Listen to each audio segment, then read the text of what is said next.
بسم اللہ الرحمن الرحیم میرے بھائیوں، تین اہم مسائل بیان کرتے ہیں۔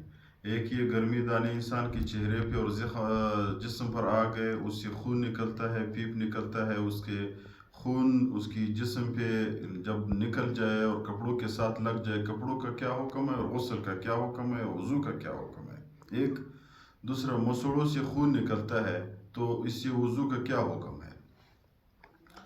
اس مسئلے کو بتانے سے پہلے آپ لوگوں سے گزارش ہے کہ چینل کو سبسکرائب کریں تاکہ آپ لوگوں کو ہمارے ہر نیا آنے والی ویڈیو پہنچ سکے۔ مسئلہ یہ ہے میرے بھائیوں کہ ایک بندہ بیمار ہے، معذور ہے۔ معذور اس شخص کو کہتے ہیں کہ ہر وقت اس کی جسم سے، اس کی مسوڑوں سے یا اس کی چہرے کی دانوں سے یا جسم پہ کوئی دانہ ہے، پیپ نکلتا ہے، خون نکلتا ہے، پانی نکلتا ہے، کپڑوں کے ساتھ بھی لگ جاتا ہے، جسم کی پاک جگہ پہ بھی پہنچتا ہے۔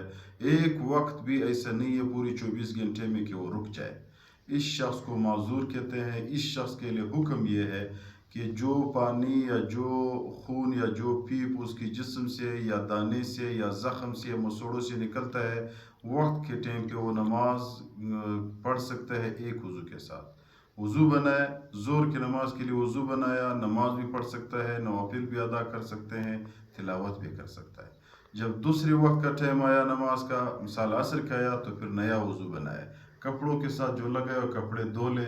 یہ معذور کا حکم ہے۔ اور ایک بندہ ایسا ہے کہ معذور نہیں ہے، ایسا ہے کہ اس کے چہرے پہ دانے ہیں۔ اس دانے دو قسم کے ہیں۔ ایک وہ دانے ہیں کہ اس سے پیپ نہیں نکلتا، وہ بس وضو بنائے، کوئی مسئلہ نہیں ہے، دانے ہیں، اندر پیپ موجود ہے، خون موجود ہے، موجود رہے، باہر نہیں نکلا ہے، بس وضو اس نے بنایا، اس وضو کے ساتھ دو نمازیں بھی پڑھ سکتا ہے، 3 بھی پڑھ سکتا ہے، 5 بھی پڑھ سکتا ہے، سب میں وہ برابر ہے۔ غسل کر دیا، وہ غسل بھی اس کا ٹھیک ہے، کپڑوں کے ساتھ اس کا وہ لگتا نہیں ہے، تو وہ ایک وہ ہے۔ دوسرا دانہ وہ دانہ ہے جس سے خون بھی نکلتا ہے اور پیپ بھی نکلتا ہے، پانی بھی نکل رہا ہے۔ یہ بھی دو قسم کے ہیں۔ ایک یہ کہ وہ خون تو نکلتا ہے، اپنی جگہ پہ کھڑا ہے۔ ایک ایسا ہے کہ وہ سیلان کرتا ہے، آ جاتا ہے پاک جسم تک۔ مثال کے طور پر اس جگہ پہ دانہ ہے، یہ اپنی جگہ پہ نہیں کھڑا ہے، اس جگہ تک پانی بھی پہنچتا ہے، پی بھی پہنچتا ہے، خون بھی پہنچتا ہے، تو اس شخص کا وضو بھی ٹوٹ گیا ہے۔ اس شخص کے کپڑے کے ساتھ جب خون یا پانی یا پیپ لگا تو وہ بھی ناپاک ہو جاتے ہیں، اس کو پاک کرنا چاہیے۔ یہ ہوا۔ اور ایک ایسا ہے کہ وہ اپنی جگہ پہ کھڑا ہے، نکلتا نہیں ہے پاک جگہ تک۔ اس شخص نے جب وضو بنایا تو بس وہ اس کا وضو برقرار ہے، اس وضو کے ساتھ وہ نمازی پڑھ سکتا ہے۔ دوسرا مسئلہ تھوک کا ہے، خون مسوڑوں کا ہے۔ مسوڑوں میں اگر انسان کی مسوڑوں سے خون آتا ہے، وہ خون وہ بھی دو قسم کے۔ ایک یہ کہ وہ انگلی لگائے، مسواک لگایا، برش لگایا تو خون آتا ہے۔ ایک وہ ہے کہ انگلی اور مسواک اور برش کے بغیر بھی آتا ہے۔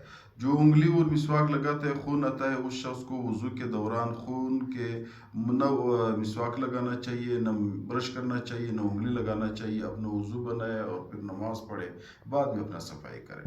اور ایک وہ ہے کہ ہر وقت آتا ہے، وہ وضو بنایا، انگلی لگایا نہیں لگایا، مسواک لگایا نہیں لگایا، برش لگایا نہیں لگایا، بس جب پانی ڈالا تو اس کے منہ سے مسوڑوں سے تھوک آتا ہے، خون آتا ہے۔ تو اس شخص کے لیے حکم یہ ہے کہ اگر خون تھوک پہ غالب ہے تو اس شخص کا وضو ٹوٹ جاتا ہے۔ انتظار کرے جب خون بند ہو جائے پھر نماز پڑھ لے۔ اگر خون تھوک کے برابر ہے پھر بھی وضو ٹوٹ جاتا ہے۔ انتظار کرے جب خون بند ہو گیا پھر اپنا وضو بنائے، وقت کے نماز پڑھے۔ یہ نہ کرے، آج اکثر لوگ یہ کہتے ہیں میرے مسوڑوں سے تو ہر وقت خون آتا ہے، وضو بنایا، جلدی جلدی میں وضو بنایا، جا کر کے جماعت کی نماز کے ساتھ شریک ہو گیا۔ ایسا نہیں کرنا چاہیے۔ انتظار کرے جب خون بند ہو گیا پھر اس کے بعد اپنا وضو بنائے اور نماز پڑھے۔ خدا نخواستہ اگر ایسا ہے کہ جاری ہے، بند نہیں ہوتا، پھر اس شخص کی بھی وہی حکم ہے جو معذور کا ہے۔ وقت کی نماز کے لیے وضو بنائے، اس کے نوافل بھی ادا کر سکتا ہے، پھر دوسری نماز کے ٹائم جب آیا پھر نیا وضو بنائے۔ خون اسی دوران جاری ہے، جس طرح بھی ہے اس کی نماز اور وضو صحیح ہے۔ تیسرا مسئلہ غسل کا ہے۔ ایک بندے غسلی ہے، اس پہ غسل واجب ہو گیا اور اس کی جسم پہ دانہ ہے یا چہرے پہ دانے ہیں یا کوئی زخم ہے، اس سے پیپ بھی جا رہا ہے، پانی بھی جا رہا ہے، خون بھی جا رہا ہے، اس شخص کا کیا حکم ہے؟ اگر اس پہ پٹی نہیں ہے، پٹی ہے تو اس کے حکم یہ ہے کہ اس پہ مسح کرے۔ پٹی نہیں ہے، پٹی ڈاکٹر نے کہا کہ اس کو نہیں نکالنا چاہیے، پھر وہ مسح کرے۔ اگر پٹی نہیں ہے، ویسا دانہ ہے، کھلا دانہ ہے، تو اس کے لیے حکم یہ ہے دانہ صاف کرے۔ غسل کے دوران جب صاف کر دیا، جسم کے پاک اس کی پانی بند کرے، خون بند کرے، پی بند کرے. اگر بند نہیں ہوتا ایک دفعہ اس کو صاف کر دیا، اپنا غسل بند کر دیا.